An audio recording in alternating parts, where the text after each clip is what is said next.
Hi നമസ്കാരം, welcome back to taste and tales with Sudha. നിങ്ങളെല്ലാവരും സുഖമായിരിക്കുന്നു എന്ന് വിശ്വസിക്കുന്നു. അതെ, ഞാനിന്നിവിടെ വന്നിരിക്കുന്ന ഒരു മാങ്ങയുടെ റെസിപ്പിയാണ് കേട്ടോ. നാട്ടിലൊക്കെ ഇപ്പോൾ മാങ്ങ ഇഷ്ടം പോലെ കിട്ടുന്ന ഒരു സമയമാണല്ലോ. അപ്പോൾ ഈ മാങ്ങ കൊണ്ട് നമുക്കൊരു മാങ്ങാക്കൂട്ടാണ് ഇന്ന് ചെയ്ത് നോക്കണം. അപ്പോൾ അതിന് വേണ്ടിയിട്ട് ഞാനിവിടെ ഒരു മാങ്ങ എടുത്തിട്ടുണ്ട്. അത്യാവശ്യം വലിയൊരു മാങ്ങയാണ് എടുത്തിരിക്കുന്നത്. അപ്പോൾ ഇതിനെ നമുക്കിനി ഒന്ന് നന്നായിട്ട് കട്ട് ചെയ്ത് റെഡിയാക്കി എടുക്കാം കേട്ടോ, നമ്മുടെ മാങ്ങാക്കൂട്ടിന് വേണ്ടിയിട്ട്. ഈ മാങ്ങയൊക്കെ കട്ട് ചെയ്യുന്ന സമയത്തേ നിങ്ങൾ ഈ ചാനൽ ഇത് ആദ്യമായിട്ടാണ് കാണണമെങ്കിലും ഇതിനകത്ത് വീഡിയോ ഒക്കെ നിങ്ങൾ ഇഷ്ടപ്പെടുന്നുണ്ടെങ്കിൽ ഇതിനെ ഒന്ന് ലൈക്ക് ചെയ്യാനും സബ്സ്ക്രൈബ് ചെയ്യാനും കമൻ്റൊക്കെ ഒന്ന് പറയാനും എല്ലാവരും ഒന്ന് ഓർത്തേക്കണേ. അപ്പോൾ ഇത് ഈ ഒരു വലുപ്പത്തിലാണ് കേട്ടോ ഞാൻ മാങ്ങയൊക്കെ ഇവിടെ ശരിയാക്കി എടുത്തിരിക്കുന്നത് നമ്മുടെ മാങ്ങാക്കൂട്ടിന് വേണ്ടിയിട്ട്. ഇനി നമുക്ക് ഈ കൂട്ടിലേക്ക് വേണ്ടിയിട്ടുള്ള ഒരു മസാലയൊക്കെ റെഡിയാക്കാവേ. അതിന് വേണ്ടിയിട്ട് ഞാനൊരു പാന് അടുപ്പത്ത് വെച്ചിട്ടുണ്ട്. അതിനകത്തേക്ക് ഒരു 1/2 ടീസ്പൂണ് ഉലുവയും 1/2 ടീസ്പൂണ് കടുക് ഇട്ട് കൊടുത്തിട്ടുണ്ട് കേട്ടോ. ഇതൊന്ന് നമുക്ക് ഡ്രൈ ഫ്രൈ ചെയ്തെടുക്കണം കേട്ടോ. അപ്പോൾ ഇത് ഒരു മീഡിയം ഫ്ലെയിമിലിട്ട് ഇതൊന്ന് കുറച്ച് നേരം ഒന്ന് ഇതാക്കുമ്പോഴത്തേക്ക് ഇത് നന്നായിട്ട് പൊട്ടി വരും കേട്ടോ. അപ്പോൾ നമുക്കിതിനെ വാങ്ങിയെടുത്താൽ മതിയേ.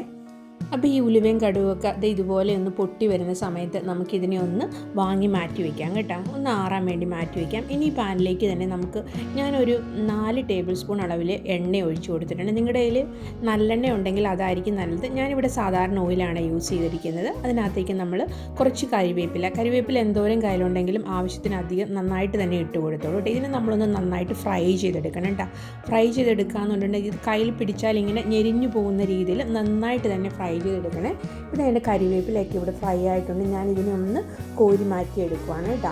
ഇപ്പോൾ ഇനി ഇതേ എണ്ണയിലേക്ക് തന്നെ ഞാനൊരു 7 മുളക് ഇടുന്നുണ്ട് കേട്ടോ. ആ വറ്റൽമുളകും കൂടെ നമുക്ക് നന്നായിട്ടൊന്ന് വറുത്തെടുക്കണേ. വറ്റൽമുളക് നന്നായിട്ട് വറുത്തെടുത്തോണം. ഒരു ചെറുതായിട്ടൊരു നല്ല ഏകദേശം ഒരു ചെറിയ ബ്ലാക്ക് കളർ വരുന്നത് വരെ തന്നെ നന്നായിട്ട് ഇതിനൊന്ന് വറുത്തെടുക്കണം കേട്ടോ. എന്നാലും നമുക്ക് നല്ലൊരു ടേസ്റ്റ് ഇതിനകത്തേക്ക് കിട്ടുള്ളൂ. ഇതിനെ ഒന്ന് കോരി മാറ്റിയിട്ട് ഈ എണ്ണയിലേക്ക് തന്നെ നമ്മൾ അരിഞ്ഞു വെച്ചിരിക്കുന്ന മാങ്ങയും കൂടി ഇട്ടൊന്ന് വഴറ്റിയെടുക്കാം കേട്ടോ. ഈ മാങ്ങ വഴറ്റുമ്പോഴത്തേക്കും നിങ്ങളൊരു മീഡിയം ഫ്ലെയിമിൽ തന്നെ തീ കീപ്പ് ചെയ്യണം കേട്ടോ. ഒരുപാട് നേരം ചെയ്യേണ്ട, ചെറുതായിട്ടൊന്ന് വഴറ്റിയെടുത്താൽ മതി. ഈ സമയത്ത് നമുക്ക് ഈ വറുത്ത് വെച്ച് ഉലുവയും കടുകയും പിന്നാണെങ്കിൽ നമ്മുടെ ആ വേപ്പിലയും നമ്മുടെ ആ മുളകും ഒക്കെ കൂടെ ഒന്ന് മിക്സിയിലിട്ട് അടിച്ചെടുക്കാം കേട്ടോ. ഇത് മിക്സിയിലിട്ടൊന്ന് അടിച്ചെടുക്കേ വേണ്ടുള്ളൂ. ഇതിനെ നന്നായിട്ടൊന്നും പൊടിച്ചെടുക്കേണ്ട ആവശ്യമൊന്നുമില്ല കേട്ടോ. അപ്പം ഇത് അടിച്ചെടുക്കുന്ന ഈ സമയത്ത് ഇപ്പോൾ നമ്മുടെ മാങ്ങയൊക്കെ ഇവിടെ റെഡിയായി വന്നിട്ടുണ്ട്. അപ്പോൾ ഇത് ഏകദേശം ഈ പരുവമാകുമ്പോഴത്തേക്കും നമുക്കിതിനകത്തേക്ക് കുറച്ച് മഞ്ഞൾപ്പൊടിയും കുറച്ച് ഉപ്പും ആവശ്യത്തിന് ചേർത്തിട്ട് ഇതിനെ ഒന്നും കൂടെ നമുക്ക് നന്നായിട്ടൊന്ന് മിക്സ് ചെയ്ത് കൊടുക്കാം കേട്ടോ. മിക്സ് ചെയ്ത് കൊടുത്തിട്ട് ഇപ്പോൾ ഇത് ഏകദേശം ഇവിടെ നന്നായിട്ട് തന്നെ സെറ്റായി വന്നിട്ടുണ്ട്. ഇതുപോലെ ആകുമ്പോഴത്തേക്കും ഇത് ഒത്തിരി കുഴഞ്ഞു പോകണ്ട. ഇതുപോലെ ആകുമ്പോഴത്തേക്കും നമുക്കിതിനെ ഒന്ന് നന്നായിട്ട് മിക്സ് യോജിപ്പിച്ചെടുത്തിട്ട് നമുക്കിതിനെ വാങ്ങി മാറ്റി വയ്ക്കാം കേട്ടോ. പിന്നെ ഞാനൊരു കാര്യം പറയട്ടെ, ഞാനിതൊരു മാങ്ങ കൊണ്ടാണ് കേട്ടോ ചെയ്തു വന്നപ്പോഴത്തേക്കും നല്ല ടേസ്റ്റായിരുന്നു. അപ്പോൾ ഞാനടുത്ത് ഒരു മാങ്ങയും കൂടെ കൊണ്ട് ചെയ്യണമായിരുന്നു കേട്ടോ. അപ്പോൾ നിങ്ങൾ 2 മാങ്ങയും 3 മാങ്ങയൊക്കെ ഉണ്ടെങ്കിൽ ചെയ്ത് നോക്കിയോ. ഇതൊരിക്കലും ബാക്കി ഉണ്ടാവത്തില്ല, ഫുള്ള് കാലിയായിക്കോളും കേട്ടോ. അപ്പോൾ നമ്മുടെ മാങ്ങയൊക്കെ ഞാനിവിടെ കോരി മാറ്റി വെച്ചിട്ടുണ്ട്. ഇനി നമുക്ക് ആ മിക്സിയുടെ ഇതിനകത്ത് നമ്മൾ അടിച്ചെടുത്ത ആ ഒരു കൂട്ടുണ്ടല്ലോ അതൊന്ന് ഈ മാങ്ങയിലേക്ക് ഇട്ട് കൊടുക്കാം കേട്ടോ. ഈ നമ്മുടെ മാങ്ങയിലേക്ക് ഇട്ട് കൊടുത്തിട്ട് ഇതിനകത്തേക്ക് ഞാനൊരു 1/4 ടീസ്പൂൺ അളവിൽ ഒരു കായപ്പൊടിയും കൂടി ചേർത്ത് കൊടുക്കുന്നുണ്ട് കേട്ടോ.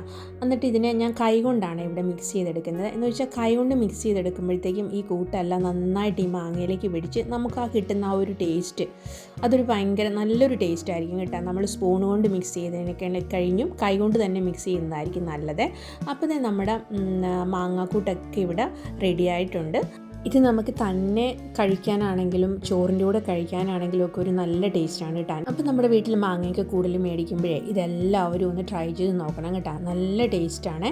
അപ്പോൾ ഞാനിതിവിടെ ഒന്ന് ശകലം ചോറിൻ്റെ കൂടെയും കൂടി ഒന്ന് ട്രൈ ചെയ്ത് നോക്കിയാൽ. ഞാൻ വേറെ കറിയൊന്നും യൂസ് ചെയ്തില്ല. ഇത് ചോറിൻ്റെ കൂടെ കഴിച്ചാൽ എങ്ങനെ ഇരിക്കും എന്ന് അറിയാൻ വേണ്ടിയിട്ടായിരുന്നു. അപ്പോൾ ഇത് ചോറിൻ്റെ കൂടെ കഴിച്ചാലും വേറെ ഒരു കറി ഇല്ലെങ്കിൽ നല്ല സൂപ്പറായിട്ട് നമുക്ക് നല്ല ടേസ്റ്റായിട്ട് നമുക്ക് ചോറ് കഴിക്കാൻ പറ്റും കേട്ടോ. അത് കുത്തിരി ചോറിൻ്റെ കൂട്ടത്തിലാണെങ്കിൽ ഒന്നും കൂടെ നല്ല ടേസ്റ്റ് ആയിരിക്കും. അപ്പോൾ വീഡിയോ എല്ലാവർക്കും ഇഷ്ടപ്പെട്ടിട്ടുണ്ടെന്ന് വിചാരിക്കുന്നു. എല്ലാവരും ഒന്ന് ട്രൈ ചെയ്ത് നോക്കണേ. അപ്പോൾ എല്ലാവർക്കും നല്ലൊരു ദിവസം ആശംസിച്ചുകൊണ്ട് താങ്ക് യു ഫോർ വാച്ചിങ്.